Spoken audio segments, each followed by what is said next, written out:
This is Real Estate Rookie episode 301. Until recently, quit my last job right around middle of January full time. And so this has been a new experience for the both of us, but it's been really exciting. I think when you immediately tell your spouse or your partner or your kids to do something, their immediate response is no. I don't know why. It's your friend tells you, absolutely, I want to go do that thing. Your spouse tells you I'm not sure about that. There's definitely got to be a catch. And so I think that's what spouses that are having trouble, I think, be patient and be very clear and concise as to why you're sharing the information and what you want out of it. And I think your spouse kind of can understand a lot more. My name is Ashley Kerr, and I am here with Tony Robinson. And welcome to the Real Estate Rookie Podcast, where every week, twice a week, we bring you the inspiration, motivation, and stories you need to hear to kickstart your investing journey. And we're in person in Denver. And Ash, we don't get to do this enough. You know, we couldn't be physically further away from each other when we're actually recording the podcast, because I'm in California, she's in New York. Yeah. And I mean, is there anything above New York? I don't know my geography. Canada. Yeah, just Canada, right? It's Canada that's next, right? Yeah, we literally can be further away from each other. So it's always cool when we can get together in person. And we've got a really cool episode for you guys today. You guys have met her husband, Tyler Madden, but today we have Zosia Madden on the podcast. And, you know, I love the Maddens, and I really enjoyed this conversation because not only was it about real estate investing, but it was also about all of the like tangential things that are so important to be successful as a real estate investor. And we touch here a lot on partnerships. You know, they're obviously a married couple in their partnership, but how they're working on two businesses together. And Tony and I recently wrote a book, Powered by Partnerships, which is coming out in August. And I feel like we should have Zosia write a little expert into the end of the book here about it, because a lot of the information she gave was so powerful on business partnerships and relationships with your business partner, whether they're your spouse or not. So I think some of the biggest takeaways for me was, you know, how to, establish and maintain your role and what those responsibilities are and how to grow that, but also how to, keep a good relationship with your partner that you're working with. And we spend a lot of time actually just talking about the concept of getting your spouse on board. That's a question that comes up all the time. We hear it all the time, see it all the time. And it was just a really insightful conversation around what that actually means and how to achieve that. So if you're listening to this podcast and you want your business partner, your spouse, whoever, girlfriend, boyfriend to quote unquote get on board, this is a great episode for you. And Tony does a great job of explaining the 3 levels of getting on board as to what those 3 levels are and what it means to get somebody on board in those 3 different levels. So excited for the conversation with Zosia. So this is the part of the podcast where I usually read a review from someone in the rookie audience. But since we were here in Denver, we thought what better thing to do than to have someone read a review live from the audience. So today we have Tyler Madden, who is on the spot, and he's just going to make up a review, and then he will actually post that review once he's done on Apple Podcasts. You bet I will. As far as this episode, I can't say that I could love any episode or any guest more than I loved this episode and this guest. I'm amazed that I get to work with this person. I learned a lot about working with your spouse. Coming together on a common goal, being able to dream together with your spouse or your partner. And I would hire this guest in a heartbeat to work with me. Yeah. That's a great I think it says there too how attractive all 3 were. Let me add that now. Just asking. Usually we read the username. What is your username? That's true. What's your username? Your Apple podcast. Oh. No, we want your first email address. Give me your first email address. Ooh, my first email address that I ever had, my MySpace address. Wakesetters Rock. That's actually not that bad. Probably at like Yahoo or Hotmail. AOL.com. Yeah. My first email was nappykid19 at yahoo.com. I think mine was like snowboard chick 90. Nailed it. We nailed the screen name. Zosia, welcome to the podcast. We are so happy to have you here. We've had your husband, Tyler Madden, on a couple of times, and welcome to the show. Thanks for having me. I'm excited to be here. Can you let everyone know a little bit about yourself and kind of why you're here? Yeah, absolutely. So my name is Zosia Madden, and I work with my husband, Tyler, at our construction company called Laurelus. And until recently. Actually, that was very recently. I quit my last job right around middle of January full time. And so this has been a new experience for the both of us, but it's been really exciting. And before that, I was in restaurants for over 15 years of kind of high level executive teams there, and then went to BP for a minute. And now I'm working with Tyler. So very excited. We invest in real estate here in Denver and Aurora. So we have a nice little investment egg here as well. And I'm a mom to a 2-year-old. Life's crazy.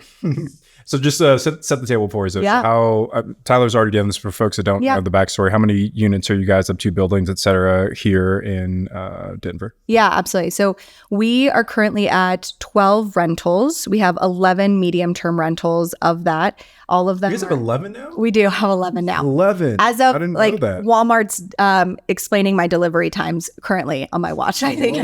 Yeah. That's awesome. Yeah, we just decided to turn a couple of them after I opened them up on Airbnb for some long-term people, and I got 10 requests in a day. And so I said, you know what?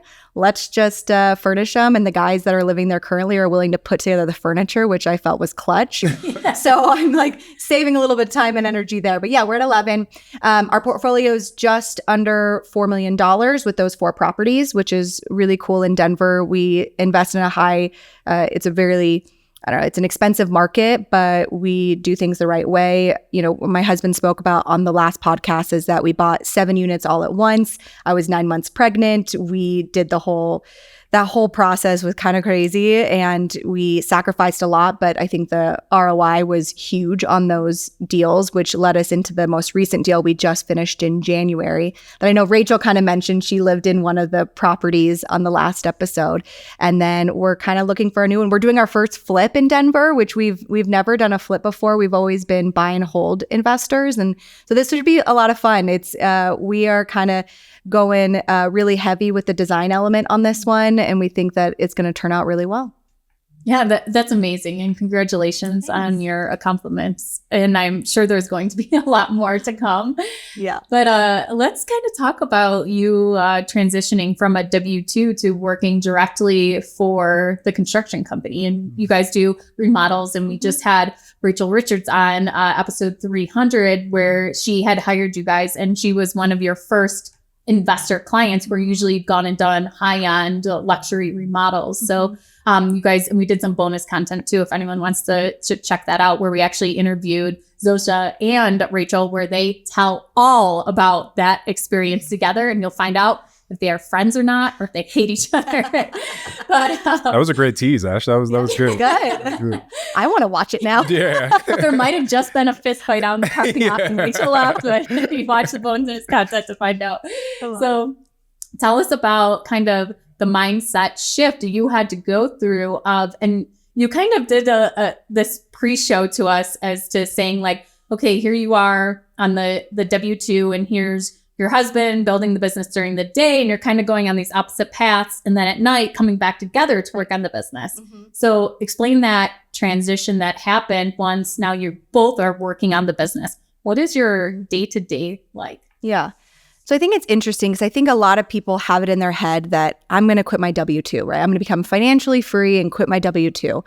But oftentimes it's not that easy. And it really is, it takes a lot of time and effort and energy, and really ensuring you're on the same page with the spouse that you're trying to do that with.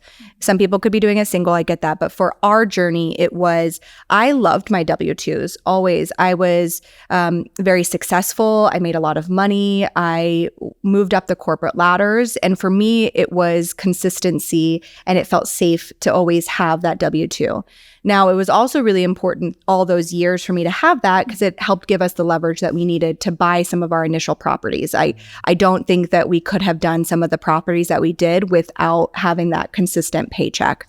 But it came to a crossroads when, I think what happened was really happened when I became pregnant and we bought those 7 units. And we sacrificed a lot at that time. Tyler was working late nights at the project. He was still swinging the hammer on those to make sure that the deals made sense.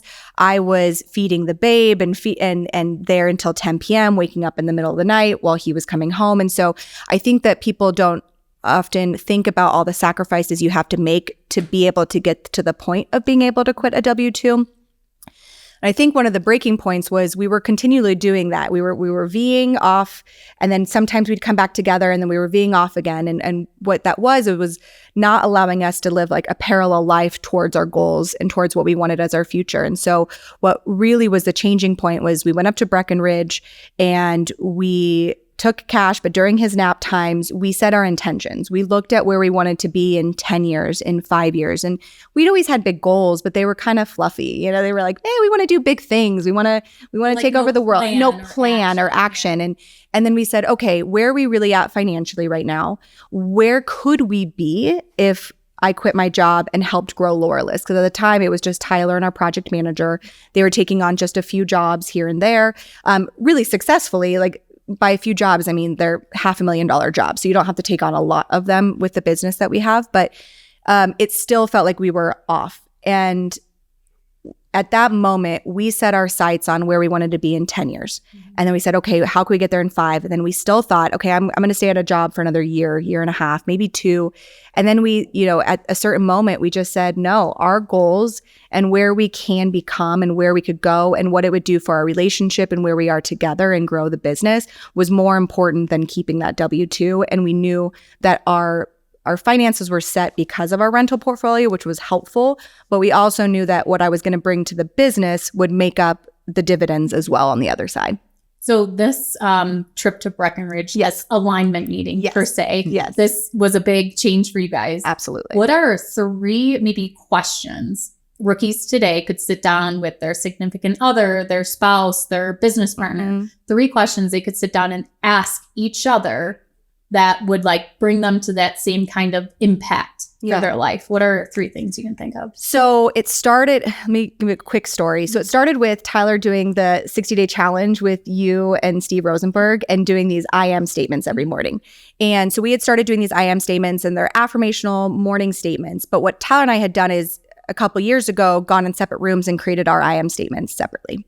What we did in Breckenridge is we went line by line of where, like, what were things that I am affirming every day and what he was affirming every day. And we found that over 50% were almost exactly the same, but we didn't even know it. We didn't know that we were kind of moving towards the same day to day because we always did that as our separate mind time. So I think that figure out where you want to go and then really align with your spouse on, let's go kind of line by line. And we have 20 I am statements, I am passionate about my life, or I am not held back by self-limiting beliefs, things like that, where it's reminding myself to get out of my own head sometimes. And then we have bigger team goals of I'm not trading my time for money and things like that, where then all of a sudden we have the same ones every single day. So I think that's really important. I think asking yourselves, what does your perfect day look like in 5 years, which is really hard for a lot of people to answer. That is for me so hard. It's really hard. And my answer is still a little fluffy, but I think overall I have a really good understanding of what that looks like. And it's not working. Do you mind sharing it with us? Okay. Yeah, for sure. So I think, in 5 years, our ideal time is we wake up on a beach. I know the place, I know how it feels, and I am with Tyler and Cash. We're able to check in that our businesses are working, and businesses plural, but I get to enjoy my time and my energy where I want to spend my time and my energy. And again, it's not like I'm going to do this, this, and this every day, but I know it's an essence and it's a feeling that I like, and that's really what I'm working towards, and that's what we're working towards. I just want to share one thought because I struggle with the day thing too. And I like to look at it more as like, what does my perfect week look like? Yeah. Because I feel like that gives you a little bit more flexibility. Absolutely. Yes. Because like I enjoy podcasting. Right. But would I want to do this every day? No. Maybe not, you know? But in a week. But it's like, if I can squeeze this into a Tuesday, right? Yeah. When we do this on Tuesdays. So if you're listening to this, you're like, man, I can't think about what my perfect day looks like. Zoom it out just a little bit and say, what does my perfect week look like? That is super helpful. Yeah. I do think sometimes we're scoped too far down to kind of think about bigger picture. And then I think number 3 is, what would it take? What could you change today or this week that could get you closer to where you want to be in 5 years? Mm-hmm. I think that sometimes it's those small changes, those small thought processes that we kind of put on the back burner and realize if you take action today on those items, it'll just compound. It'll make it a lot easier to get to where you want to be. That is such a great statement. So ask yourself during that alignment meeting what is one thing we each could be doing different each day to get closer to that goal? Yeah. And that really like gets you thinking, and then maybe start thinking of a couple more things. Yeah. Like, these are actually 3 easy things I can do that are going to change my life like, dramatically. How do you eat an elephant? It's one bite at a time. And you really, I mean, I think everybody talks about this, but so often we think we need to take it down immediately. We need to quit our jobs now. We're in such a space of immediacy with the way that the world is right now that we think that everything happens really quickly. But Tony, you've been doing this for a long time. Ashley, you've been doing this for a long time. Like from what you started as property management to what you've built now is a huge difference from what you learned at your previous jobs to building the real estate to getting to where you are. And some people are like, oh, they're super successful. They did it overnight. And that's just with your goals, with where you are in your career, anything. It takes time. Yeah. Yeah, it's like we were all at Brandon Turner's Better Life event, and we saw Jay Papasan speak, and like I really enjoyed his presentation. Like I've read the book, The One Thing, but like it's great. Hearing him kind of break it down in person, it even gave more power to the idea of what you said of like, here's my long-term goal, but what's the one thing I can do today, this week, et cetera, to kind of move towards that.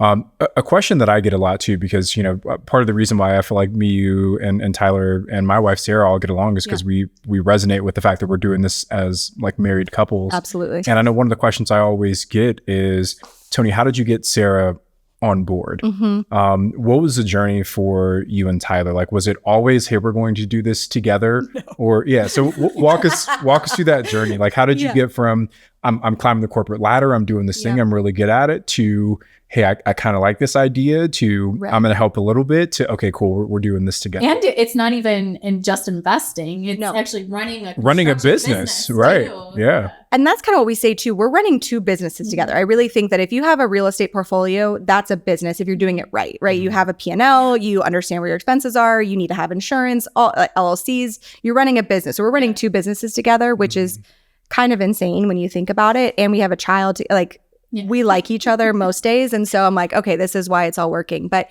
no, I think that it was a slow roll, which I think I've heard this, how you kind of did it with Sarah as well. And as with anything, I think when you immediately tell your spouse or your partner or your kids to do something, their immediate response is no. I don't know why.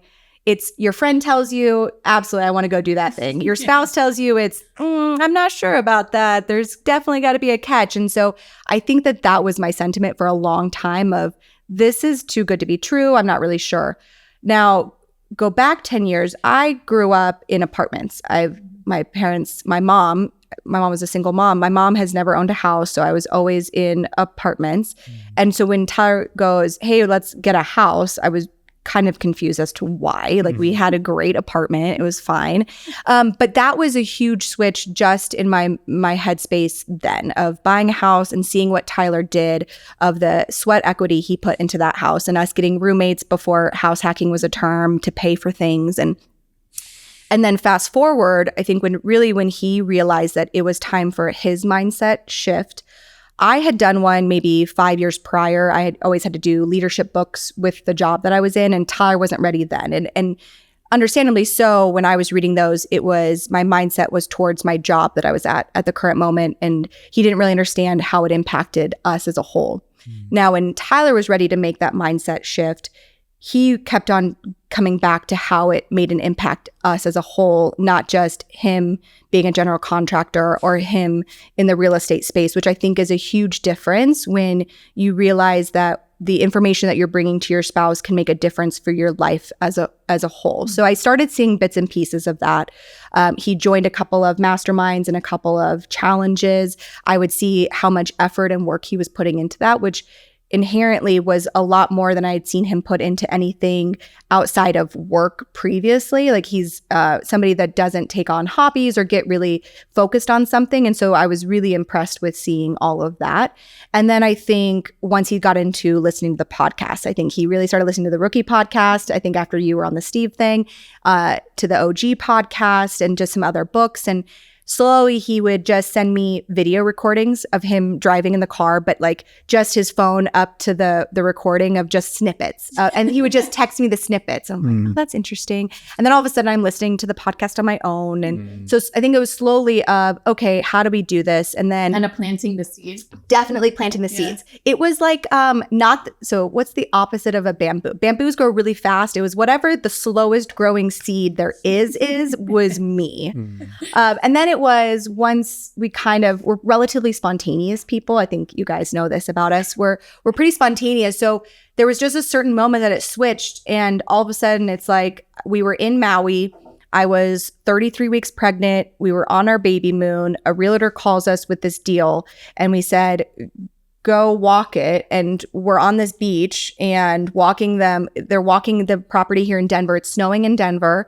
And we're like, let's do it. How do we figure this out? And then all of a sudden another deal came our way in 2 weeks. And we're like, well, that's $1 million in real estate in 2 weeks. And we just, I think, luckily, Tyler had enough foundational information, and we had been analyzing it on deals. This is not like hey, just randomly go and buy $1 million in real estate. Do a lot of research, take your time, understand what you're doing. But we had all that information. And so we felt really comfortable finally doing it. And I think that it was a partnership and us going in on those. I think it couldn't have been any other way, considering I was so pregnant and we knew what the work was going to be to take that. So I think, it was definitely a slow, inspirational kind of just planting the seeds. And then all of a sudden, when we were ready, we were ready. And I think you guys feel that, because when you were ready, then all of a sudden the rocket ship happened, right? You guys exploded. And so I think that that's what spouses that are having trouble, I think, be patient and be very clear and concise as to why you're sharing the information and what you want out of it.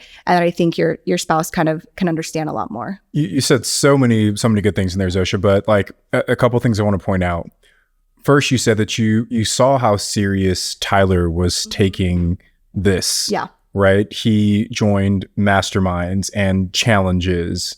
And I think when you see your spouse investing a lot of time and energy into something, you as the other person can hopefully recognize that this is something that's serious.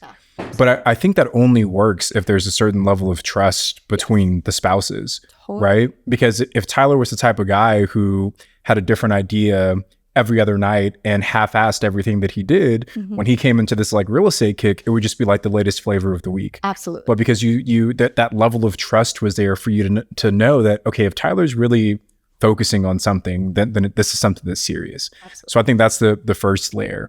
And I think what a lot of spouses who are trying to get their spouse on board, what they struggle with is the pace at which the other spouse wants to move.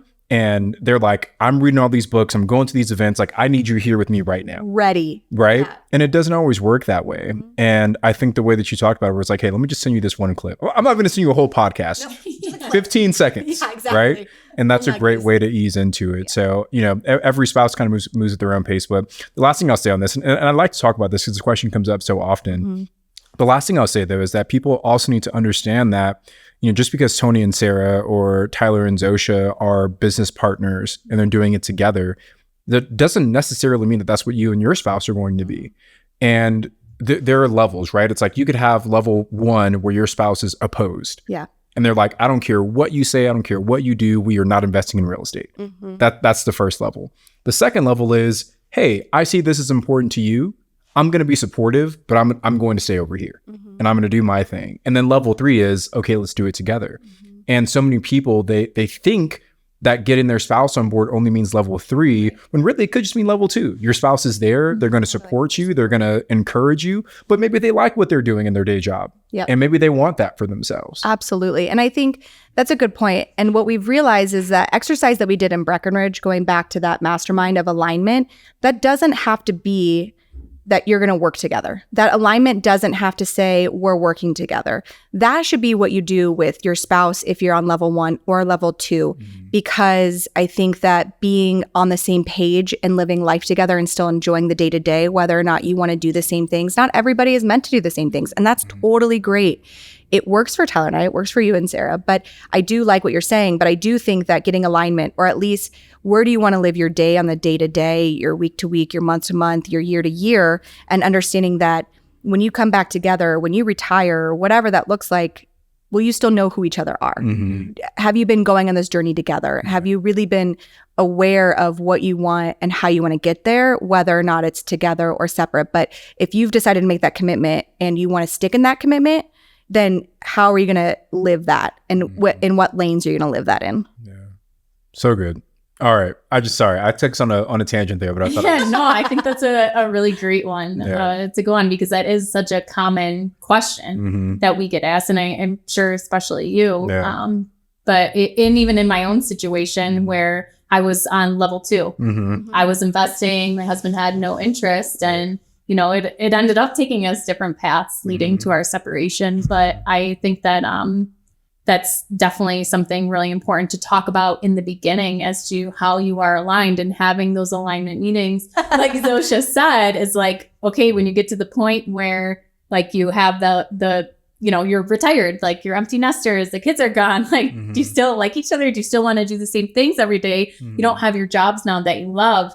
And it got to the point where we both loved the separate businesses, and I was building my business so that he didn't have to do his business. Like, that was my whole reason for starting it, was so that, he didn't have to do the farm every day. And so it's like, well, actually I want to keep doing the farm every day. And that's where it's like, well, we can't do anything together now that we both want. We want these different ends, and it's worked out fine. Like, everything is great and stuff, but having those meetings and like understanding along the lines where you're both going, as I was working for a completely different end goal than what actually, he wanted. Yeah. So I think that having that clarity from the very beginning is so big. Yeah. But I think that's just like the hard part about like marriage in general. Yeah. Is that like, as you, like, who I am today at 32 is very different than who I was at 25. Yeah. Very, very different than who I was at 20.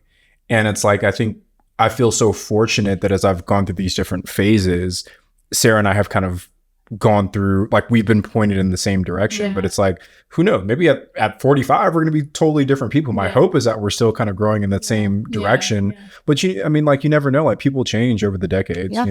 I mean, I know Tyler as the 17-year-old driving a 1984 Chevy Blazer with subwoofers in the back of his car, to the person who was like fighting for a career, and to becoming a GC, to becoming an amazing father. And we've seen that evolution of who we are. And definitely, like, who we are at 17 is totally different than who we are when we really, really started actively, like, we are going to make a future together in like 2009 or so. But we've known each other for over half our lives now, which is kind of crazy. And that's same with you and Sarah, where the fact that we've been able to do this, and there's days where we have hiccups, like, don't get me wrong, like, it's not all sunshine and butterflies every single day. Like, there are times where we have to work on what we're doing, but we have decided to work on it. And then we work on the business. There's days where I'm like, I don't like that business decision, or he's like, I don't like that business decision. And we have to work through that now, because it's not just dinner. So hard, like, it's not just dinner, that personal line, and the work that's relationship together. So, like,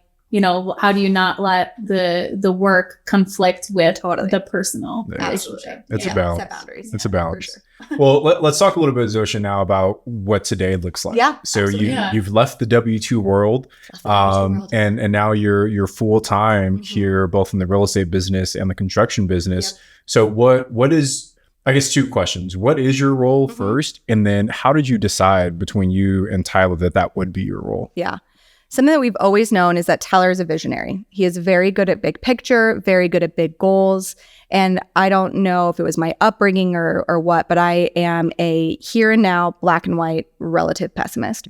So what that usually... I can't get past this week. It's like, here's what I need to do right now. Yeah, the business. That's exactly. I don't know. Yeah. And so like us doing the like vision goal setting was like real hard for me. Still, it's like fluffy in the background. But so I have always been the one that's like, okay, what bills are due now? How do we make an impact now? And from my last job, right before BP, I had this phenomenal COO. I had looked up to him for many, many years, and he was just really good at what he did. And he helped those day-to-day operations. He helps employee management, made sure that contracts were good, made sure that nothing was really falling through the cracks, and was the direct liaison to the CEO. And so originally I was just going to maybe be, and of course, titles are titles. At the end of the day, we titled myself the COO.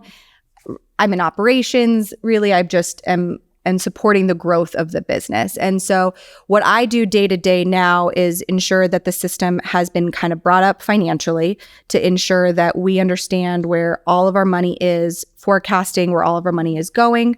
We can bring up the fractional CFO in a minute. But well, let me ask you something there with the growth of the money. So is that looking at the total picture of like, okay, here's how our business is doing financially, but also here's the money we pull out of the business to pay ourselves. Here's where our personal spending, investments, things are too. Is that the whole realm of that? Yep. So I run basically both businesses. So our real estate business and our P&L and numbers that way, and making sure that, hey, payments are coming through. We do everything through Airbnb. It just makes my life a whole lot easier. So I just see payments coming through, automatic payments going out, and then we have the net profits at the bottom of all of that.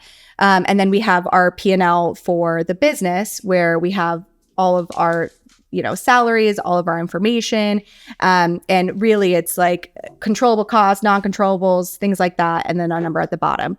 We have an amazing CPA who has talked us out of both getting full up-blown salaries from our company. So we do more distributions. And so, so it's kind of understanding all of the ways that both tax-wise, personal living-wise, how we're going to live from both the real estate business to the business on ourselves. And really right now we're taking like very minimal salaries from the business because we are in this growth mode and we have the ability to do it. Some people would say that's a bad deal. Like you need to bet on yourselves and pay yourselves more. But we really want to keep the business making money for now. And then if my forecast is correct, we'll be able to take a nice bonus at the end of the year, or we'll just reinvest it into itself. Like I'm not trying to bleed the business right now. And that's what is our main focus. So I'm so glad you brought that up. And I want to pause on that for a second, because it's like in the traditional world of business, that's what most owners do, right? But in the world of real estate investing, it seems weird that you're not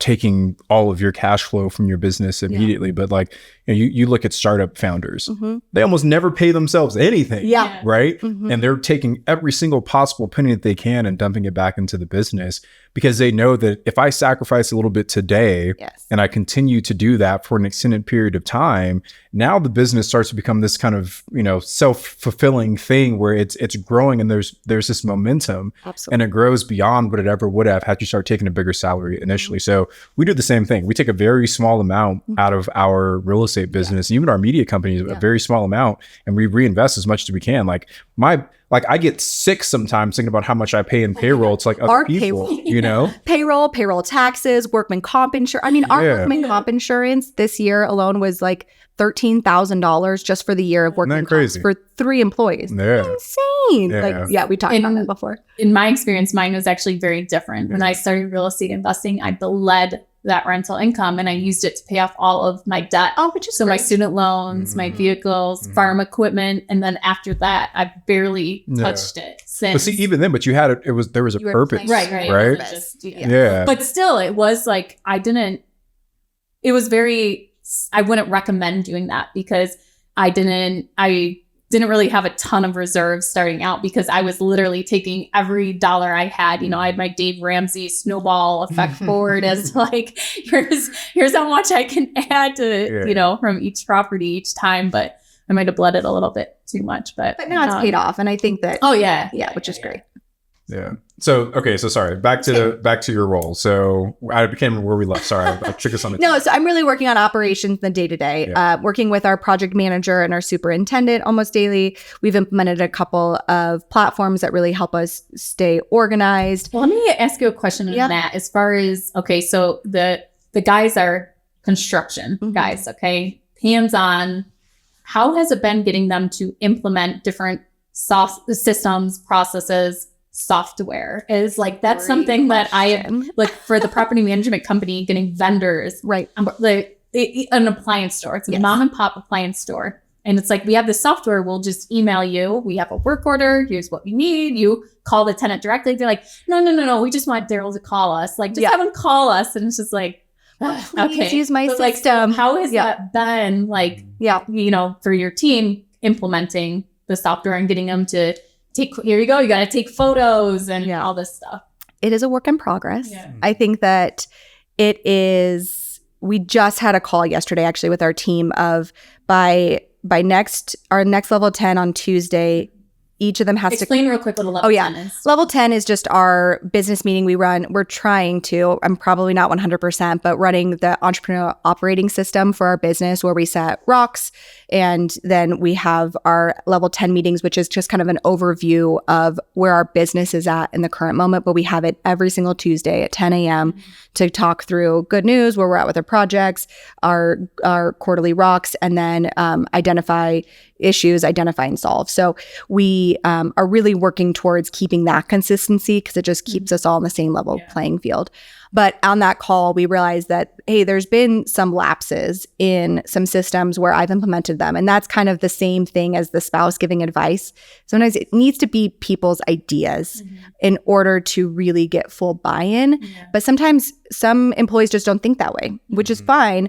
So it's how do you make things almost their idea and hand them something that feels like their idea, but then they feel more apt to respond and take it on. Instead of it being like, here's more work. That I have to do or anything. So we're trying to make things easier for them. And I think almost letting them listen to how much Rachel loved the daily logs. And because we're getting daily logs maybe every other day or every third day instead of, the term daily. And again, we're working such small projects, but we want to scale this business. We're a 7-figure business right now, but we want to continue to grow that. We want to double or triple our income every single year. And the only way we're going to do that successfully is to have great systems and processes. And like if very clear slide now is it's like, gonna, okay, every third day, then it's like you're scaling, you're growing. And it's like, it's hard to go back and say, no, we do this every day. Like, and as the business owner, it's very easy to let slide because it's like, it's not a huge deal now. Like, I don't want confrontation. And that's the conversation that we continually have with them is, hey, this isn't about today or tomorrow. This is about next year or when you get an employee underneath you. It's how are we going to train this or coach this or teach this? And I think that's the nice thing about my background was in people training development and implementing systems. So it's helped. And I think one thing that our team is bringing to our next meeting are 3 ways that would 3 things that they could change tomorrow that would make their jobs easier. And whether or not I'm going to be able to say, yep, no more X, Y, and Z because you think it's going to make your job easier, but I can at least understand where they're coming from and what are the roadblocks or what do they think is going to make their lives easier. And so that way we can try and implement something that they're more bought into. Now That's such a great idea is asking that question. Yeah, I think it's just important to get your team's insight. Now, there's different ways to lead a team, right? There's different ways to lead it that, hey, you can be just a dictatorship and tell people what to do. You can be a little bit more easygoing on the backside and just say, hey, we're just kind of running a business. But we have very distinct goals for this business and we don't want to take any chances right now on taking 10 steps back from what we've created in like the here and now. So I think it is about creating those systems and getting those things going, which is a big part of my job, going back to the question. Let me share 2 things, Ash, because we've struggled a little bit with like adoption and like system technologies, et cetera. And I can give 2 examples of different ways we did it. So in our cleaning company in Joshua Tree, we instituted new software. And as part of that software, very similar, cleaners had to take photos like a lot of photos. It's a lot of photos, right? Like of the pantry showing that it's clean, of the fridge. When she was talking about that is the exact thing I was thinking of. Because I was like, there's no way my cleaners would do that. Yeah. And that's where it goes back to implementing. Here's how we kind of set it up. So first we educated them. We said Airbnb has changed the standards for what a 5-star clean looks like. And we literally showed them the screens inside of Airbnb where if you get 4 stars, it's very clean. And now to get 5 stars, you have to be extremely clean. So like they understand that like the bar has been raised. We changed their payment structure so they get bonuses if they hit 5 stars. So now they're incentivized to make sure that they're doing a better job. And there's also a penalty. So if they get multiple bad reviews, they're docked pay. So now there's this financial incentive. And then we also tell them like, hey guys, the other reason that we have the photos is because sometimes guests do lie. They'll check into a property and they'll just kind of say things to try and get a discount. And now we can say, look, if we have a photo, timestamped photo daily of what the property looked like before the guest checks in, now we have proof to say that it wasn't on you as a cleaner. And this literally just happened yesterday. I got a message from one of my VAs that said a guest checked in and said, hey, the hot tub's dirty. And the message kind of came later in the day. So there's a chance they could have used it, right? So my VA brought up the photo, sparkling clean hot tub before the guest got there, right? So now we know it wasn't because our cleaners did something wrong. It was something with the guests. So that was one example. There was a financial incentive. How did you handle that? Did you go with the customer's always right and do something, or? We'll send them the photo. We'll say, oh my gosh, it's so strange. Here's what it looked like before you checked in. We're not really sure what could have happened. Like, is it possible someone could have used it? I don't know what their response was, but that's usually how we respond to something like that. That's great. And then the other thing that we did, and this is actually for our coaching program, so we have sales reps in our coaching company. And like we have software that we need to use inside of there just to make sure like we're tracking everything. And our sales reps, when they have calls with potential students, they're supposed to mark the call. Did this person actually show up? If they show up, did they join or did they not join? Because we can't tell, like, are we doing a good job if we can't track those things? Right, And our sales reps are doing a really bad job of doing that, right? So we made a change to where if you close a sale, right? If someone joins the program during your coaching call, but it's not marked in the system, you're not going to get paid for it. The system is the single source of truth. So if you send an invoice and we pull up the system and it's not in there, then it doesn't exist. 100% compliance as soon as that happens, right? So it's like you got to find different ways, I think, to motivate people to get them on board. I think it's so important to start with why. With anything that you do, it's if you explain why that you're doing something, and I think that that's really what we've done as a business. It's saying, hey, why do we need a COO? Why do we need to bring up a fractional CFO? Why do we need to hire Amanda Hahn as a CPA? Why do we need to have all of these things and understand the why down the road? And I think it really helps get people a little bit more bought in if they get bought in and want to grow with the team. And that's really what Tyler and I are trying to build an empire here. I think so are you, and so are you. And I think that that's what we're doing is like, we're not just going to be Burr investors forever. We're going to be, people who run businesses. And I think that that's really where the value lies in creating systems. Can we talk a little bit about the fractional CFO? Yeah. What is that? Yeah. What is the benefit? Like, just walk us through what that is. Yeah. It's funny, actually. I hadn't heard about fractional executives until I worked at Bigger Pockets, and they had a couple of fractional execs. And really what it is when a company of a certain size might not have the money or resources or need to bring on somebody in certain roles full time. So something that Tyler and I have done is we've built out an organizational chart for where we are currently, where we need to be probably in about a year, and then future tense, what do we need and where are we going to be big picture. Big picture, we'll have all this in-house, right? We'll have a CFO, we'll have somebody that does technology, we'll have someone who does marketing, things like that. But for the fact that we are a 4-person mighty team with subcontractors, it didn't make sense for us financially to bring on a financial person. So we actually found somebody in the network that ran a construction company that highly recommended their fractional CFO. And what that is we pay him a monthly fee. I meet with him weekly, if not bi-weekly, if there's something else coming up. He's also able to meet with our team about accounting processes or things that are going on. And he really challenged me to understand the finances more than I ever had. Luckily, with my experience in restaurants, I had a really good understanding of a profit and loss statement. I always knew about those because in restaurants, that's everything is on the bottom line, and that's how you make all your money. And luckily, with our rental portfolio, I'd been really good at tracking numbers and everything, but not really for Tyler's business. And Tyler really, the way he ran his business previously, which was not wrong, but it was, hey, I have multiple bank accounts for each job. I'm going to run it through. Anything that's left over, I get. And this is great. And that worked really well when it was just him. Once we started having more overhead, more payroll, insurances, automobile costs, paying for other things, it just started getting a little messy. And so what this fractional CFO does is really just encourages me to understand, to forecast numbers, make sure that we're staying budget versus actual. We do, reports and reevaluation at the end of every month to understand where were we over, where were we under, why were we missing $42,000 this month? Oh, it's because we had to pause because of cabinets, which means that money is now going to get allocated to June, which means we're going to have a heavier month, which means that, hey, maybe we can take on an extra job or not, or put more money into a different part of the business that we've been holding off on, like marketing. And so it just really allows us to see bigger picture on it. And he's just a business coach. He's done a lot. So I highly recommend that on things that you're not 100% comfortable with or 100% knowledgeable, hire somebody that is.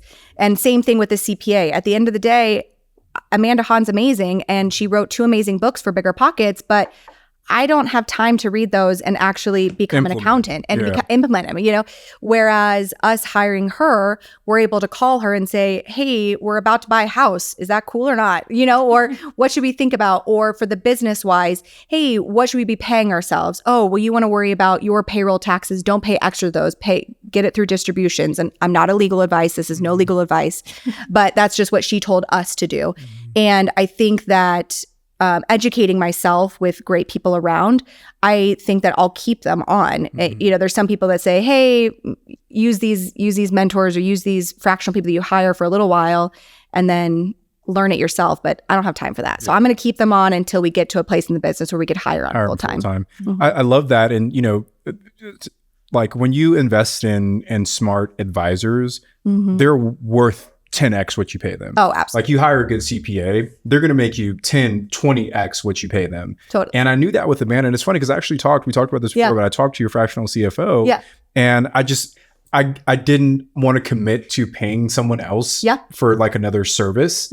But like looking back and like saying it out loud, it's like, I know I'm doing myself a disservice because every time I've done that, they've earned more back than what I'm spending to retain their services. So yeah, you guys learned something from me today also. Right? I got lessons to learn. I love it. Well, let's go into our rookie exam. Okay. So our first question is, what is one actionable item that a rookie listener should do today? I think after what we were just talking about is, figure out what you are good at and figure out what you're not good at or what you don't want to learn, and go either to your network, hire an advisor, hire a coach, hire somebody fractional. I think that oftentimes it feels scary in the beginning to spend money to make money, but that is definitely an old saying, and it's a saying for a reason. I think that you need to spend money to make money oftentimes, and finding the right person that you can add into your life will make a huge difference on the growth and trajectory of your business, real estate, or an outside business as well. Yeah, I love that. Question number 2. What's one software, app, system, or tool that you use in your business? Google Drive. Like Google Drive is my savior. I love Google Drive. I think that it's so easy to organize. Like we have a big hub for all of our information. We upload all of our, we have per project, we have invoices, we have specs, we have like everything that we need in there. And I think it integrates really nicely with Slack. And so anytime I create anything, it just kind of goes back and forth. So we have found, I was going to say JobShed, but that's really construction based. So it doesn't really affect a lot of people. But I think if you use Google Drive the right way, it can be really transformative with a business. Are you using Monday at all? Or like, are you using any kind of project management? So we're kind of using Asana. Okay. So I think one thing back to your question about kind of adding on too much and systems and processes, I've used Asana in my past. I loved it. And it was almost too much for this team all at once. So we needed to get back to kind of the basics of let's just get things organized and then send out reminders via just emails or not emails, but on your calendar. And I think slowly we will get back to Asana because I think it is important. But a lot of our project management happens through JobTread. So I think that we need it for the internal components of our business, but not necessarily for jobs. And right now we're so focused on jobs that the internal focus can kind of be grassroots right now. And we'll get to that, I think, next. Okay, cool. And then you kind of already shared this, but where do you see yourself in 5 years? Yeah. Playing on a beach with my cute little boys, including my husband and my cute little boy. And I think that's just watching the sunset and knowing that life is okay and not having a checklist or to-do on the back of my head. I think I would really appreciate that. That's awesome. Well, thank you so much for joining us. Can you let everyone know where they can reach out to you and find out some more information about you? Yeah, so I'm on Instagram at Zosia Madden. And then really a lot of our story is shared on my husband's Instagram, which is at Tyler Madden. But I think that's really where we have a website. We're redoing it right now. So, but I think follow us on Instagram for the most up-to-date. Spell Zosia for folks that aren't with that spell. Zosia Madden, Madden. Yeah, well, awesome. Thank you so much for joining us live here in Denver. We really appreciate it. I'm Ashley at Wealth from Rentals, and he's Tony J. Robinson at Tony J. Robinson. Thank you guys so much for joining us, and we'll be back on Saturday with a rookie reply.